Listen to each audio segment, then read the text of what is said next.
All right, it's probably gonna be a pretty sad one because it's like an unfortunate way to end off a life. I guess. I would rather watch when cops record their final moments on body cam. It's gonna be tough, man. Cause I know some of these people they be having families. They try to feed their family and shit. You know what I'm saying? Like some of these niggas, they be chill cops. I ain't gonna lie, there are some chill ones. Not every them, not all of them be on some bullshit. Yes, there are some that be on some bullshit, and they do need to get their shit rocked. Somebody do need to throw a dinosaur thigh bone at their fucking forehead. But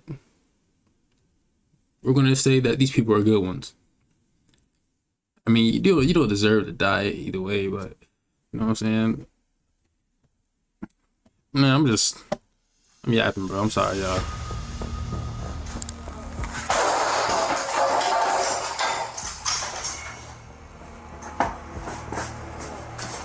What's wrong, motherfucker? Should have never broken my house. Sorry about that. Hey, police. Hello.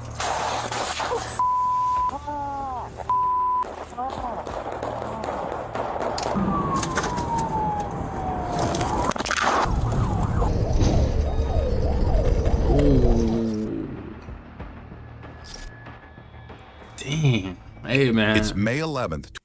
Bro, you know how to start a video. I need to do some shit like this. God damn. 2023. Dispatchers in Bourget, Now you getting Ontario that hood. receive a call from a woman. Cocaine. She tells them she hears loud music, screaming, and what sounds like a gunshot coming from the house next door. She's worried her neighbor may have hurt himself. The man inside is 39-year-old Alain. He's a drywall contractor, no criminal record, licensed to own firearms. As far as police know, there's no reason to expect violence. No threats, no history, no call from Alain himself. It's a standard wellness check. Officers are sent to make sure everything's okay. 3 officers from the Ontario Provincial Police arrive at the property. They begin assessing the scene. Flashlights out, moving quietly, trying to make contact. I just covered the front door. Just gonna do a perimeter check first.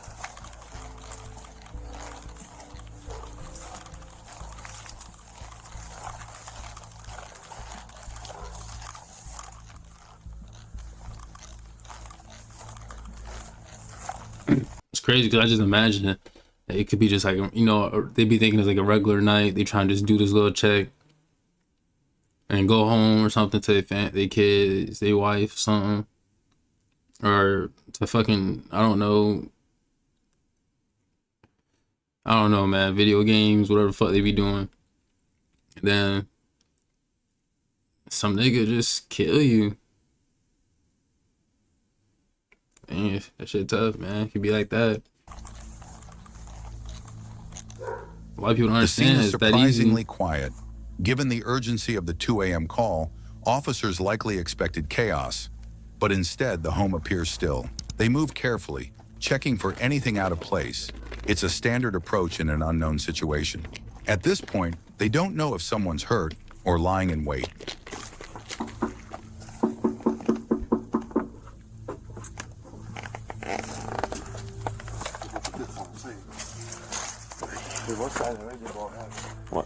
With the back door locked and no sign of movement inside, the officers double back. There's still no response, nothing to confirm what they're walking into. It's unclear whether this is a false alarm or something much worse. So they circle back to the front, preparing to make contact the only way left.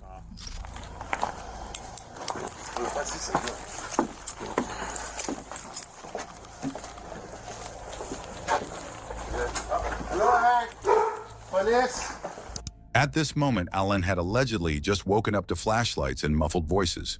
Not recognizing them as law enforcement, he reached for a semi-automatic rifle and without hesitation, opened fire through his bedroom wall. He fired 9 rounds in quick succession. Sergeant Eric Muller is hit almost immediately and drops to the ground just inside the mudroom.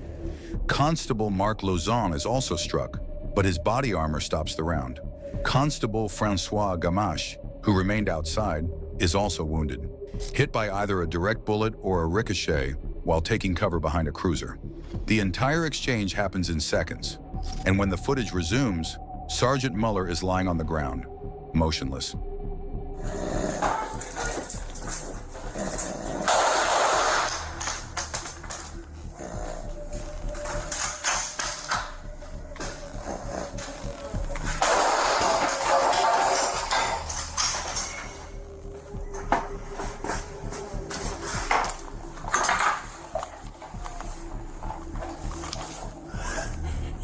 Wrong motherfucker, man.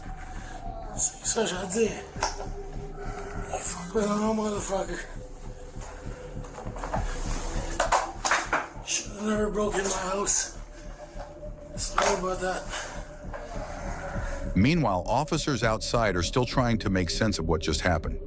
With one man down and two others narrowly avoiding the same fate, they hold their positions using nearby vehicles for cover. There's no visual on the like, shooter, no confirmation of his exact location inside. Just look at each other. From their perspective, it's unclear whether he's preparing to surrender or fire again. Then from inside the house, 4 more shots ring out.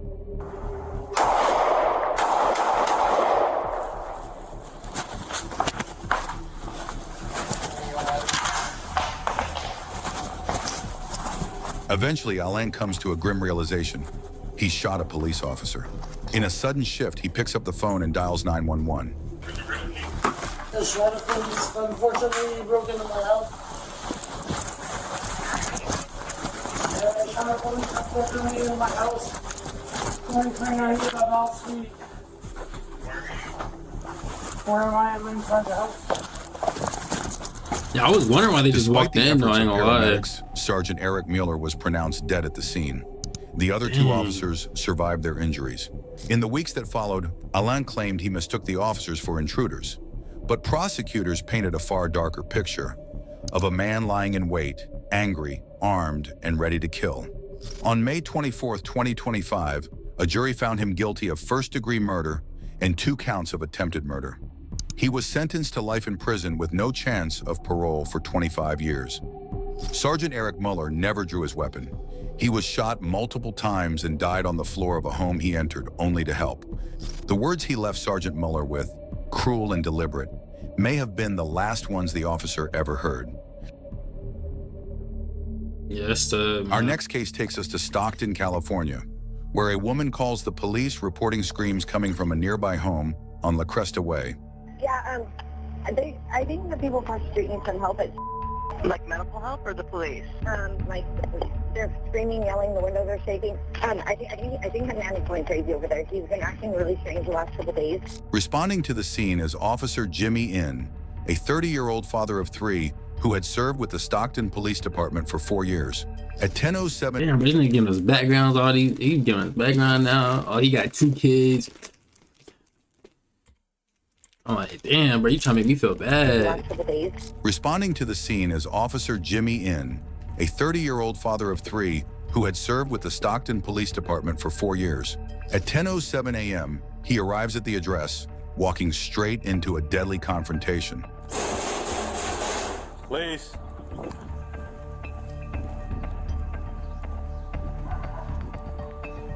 This is the one from the beginning. This is probably like the worst one.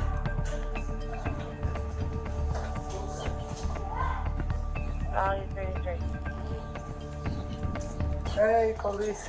Hello.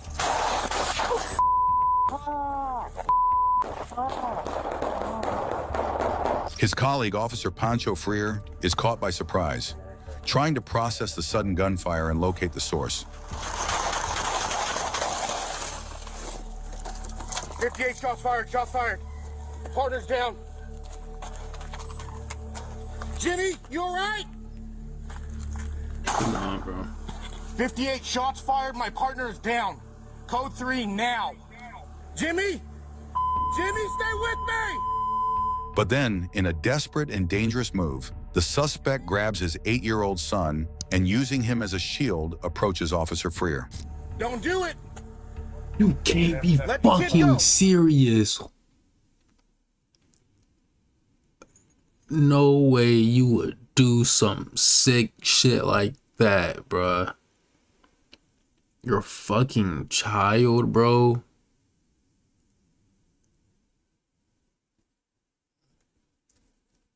Wow. This nigga don't give a fuck about nothing. Like, what's wrong, yo? What's up with this nigga head? Somebody get this nigga fucking Snickers. Don't do it. I want you to let the kid go, man. I don't want to kill you. I don't want to kill you.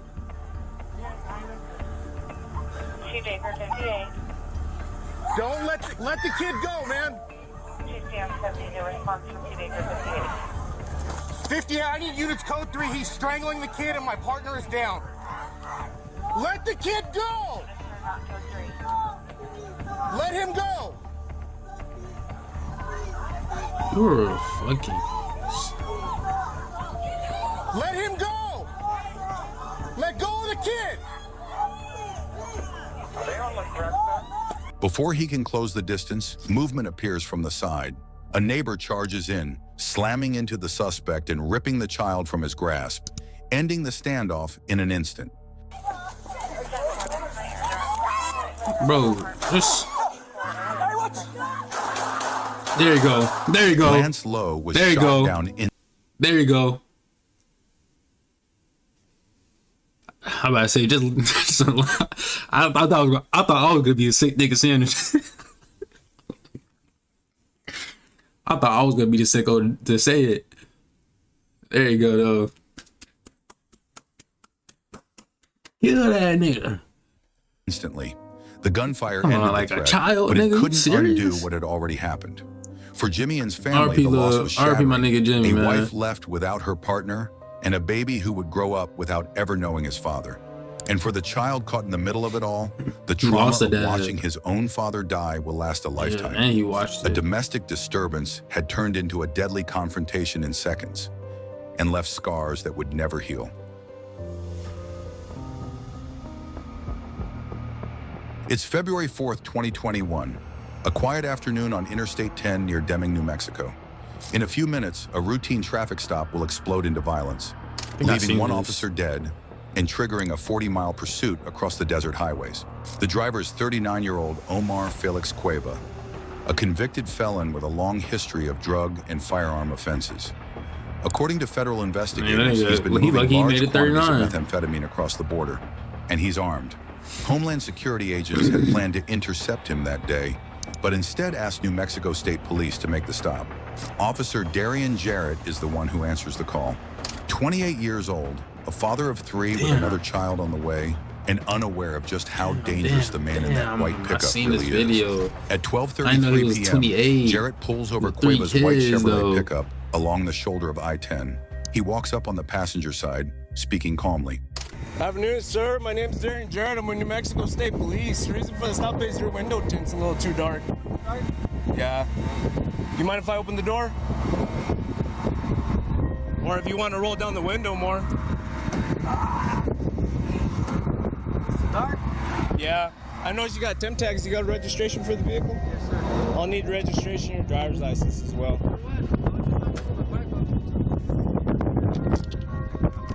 Right.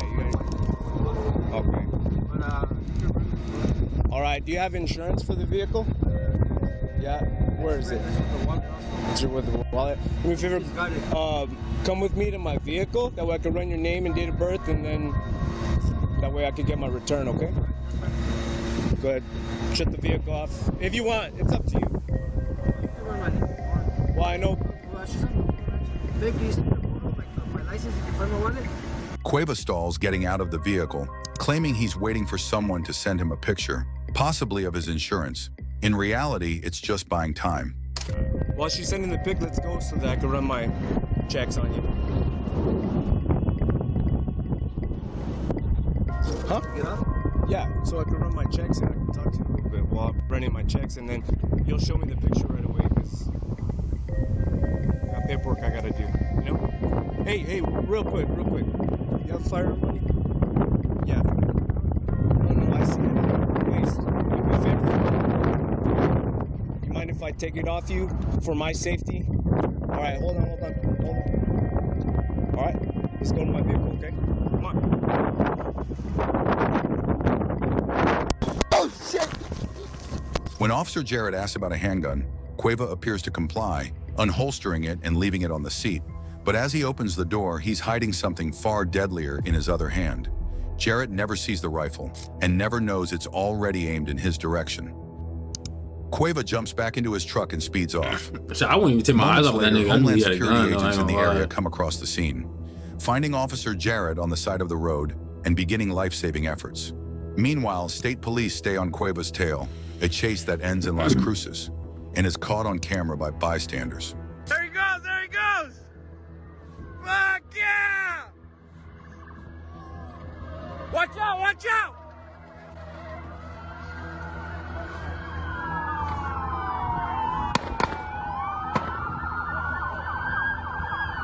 Hey, get the fuck back!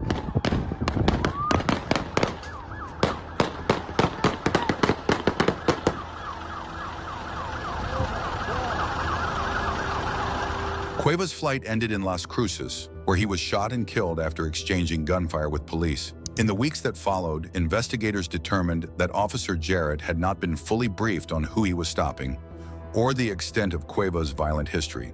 He had no reason to expect that the driver was armed with multiple weapons or that he was willing to open fire without warning.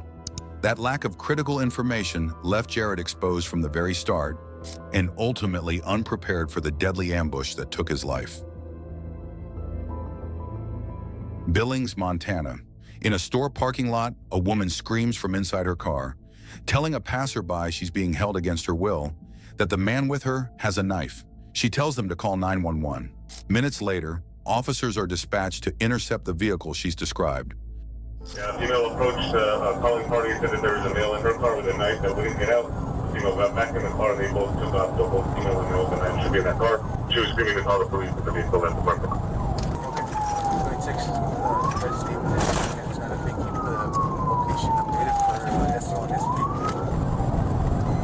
As the pursuit continues, the driver begins making increasingly dangerous moves, crossing over into oncoming traffic and forcing other motorists to swerve out of the way. See if we can get some flex set up. We're again headed in the opposite lane of travel, so we're traveling north in southbound traffic. I'm going to head that Copy. Anybody that's ahead, let's see if we can't start slowing traffic down that's coming the opposite direction against them. Under normal circumstances, officers might have called the pursuit off to avoid the risk to other drivers. But with reports of a woman being held at knife point inside the vehicle, the decision is made to press on.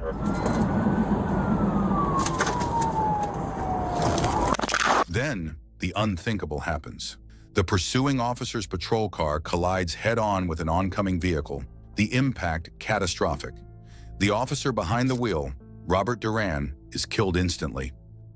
The suspect's vehicle is also wrecked, and moments later, the woman inside steps out, claiming her captor fled on foot. Going down, going to the left. Get out of the car! Get out of the car right now!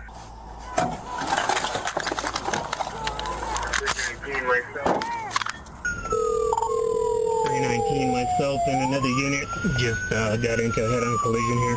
Let me see your hands! Walk to me! Where is he? Where is he? Walk back to me! Walk back to me now! How are you guys doing for? I got the female coming back to me right now. Probably one not standing in the car. Come back to me. Let me see your hands. 319, I'm 10-4. I'm going to check on the other unit. Come back. Where is he? He went that way. What is he? Is he in the car? No, he went that way. Come here. Get down. Get down. Let me check you. Okay. Get in the car. Okay. You guys 10-4. Oh, God, help me. Get in the car. Get in the car. Let me see. I need to check you. I need to check you for weapons. Okay. Where's he at? Who is it? His name is Mark. He's my boyfriend. Does he have any weapons? Yes, he does. What does he have? He has a gun. All right, man. I just didn't expect her to say that it was her boyfriend. That shit that just kind of threw me for a loop in my head. I'm like, what do you mean? How did your boyfriend kidnap you? It sounds like you're just on a joyride with him. Where's he at? He went running. He ran? Yes, he did. Okay, stand by. So I have the victim right now in the back of my car. She's saying it's her boyfriend, unknown on the name yet. He's got 1080 with a gun, went into these bushes right here. Moments later, a tactical unit from the Santa Fe Police Department arrives. Heavily armed and equipped for high-risk situations, they hook the suspect's vehicle and pull it clear, preparing to move in and search for the alleged kidnapper. But as the minutes pass, doubt begins to creep in. If this was fucking lying, too, and Duran died for nothing. Practice for kidnapping? Yeah. So is it like a known relationship between suspect and victim? I have no. So the caller, I guess he was leaving Vizcaya and she's driving, pulls up in front of him and is like telling him to get the dude out of her car and then that she needs help. And then he's like, we'll call the police. She's like, no, he's gonna stab me, he's gonna kill me. And so then he called and then they took off. And then... And she was the driver? That's what the caller said. And the caller said he didn't see a knife or anything. He saw something black, like the diameter of like a broomstick, but he couldn't like see. Oh, man. If this was like a code 20 gone bad. Even worse, it's going to be a simple assault, bro. It's going to be a simple assault. I'm going to execute this chick. Later, speaking with detectives, a very different picture begins to emerge. The vehicle she'd been driving was stolen. And this wasn't her first time leading police on a high-speed pursuit in one. Even more telling, the way she described that earlier incident bears striking similarities to her story this time, including the supposed man she claimed she was the victim of. And he ran the other way. Ran what other way? Like... You can't be serious, bruh. So you did all this for no reason. You was probably just high off of meth or fucking fent or something. Heroin. It's probably high for something. Just went some psychotic episode, and just did this shit. That's crazy. Like this is like pointless. That was pointless. That nigga died for no reason. I mean, they all pretty much died for no reason, but. The car. Oh. He ran to the left-hand side. Where is he at? He went running. He ran? Yes, he did. What's he wearing? He's wearing a red shirt also, with black jeans. What's he wearing? He's wearing a red shirt and another black jacket. A red shirt and a black jacket? And dark jeans. In July 2024, a Santa Fe County jury found 49-year-old Janine Jaramillo guilty of 2 counts of first-degree murder. Prosecutors argued she staged her own kidnapping and weaponized that lie to push officers into a deadly pursuit. She now faces 2 life sentences plus decades more in prison. For the families, the verdict brought a measure of justice, but not closure. Duran was the first Santa Fe officer killed in the line of duty in over 90 years. The other driver involved was simply driving home, unaware that a wrong-way chase was hurtling toward him. The district attorney called the outcome the end of a 2.5-year nightmare. The defense vowed to appeal, but no court battle can change what happened on March 2nd, 2022. 2 lives cut short and countless others forever changed, all because of one woman's reckless deception. Well, that's what happens.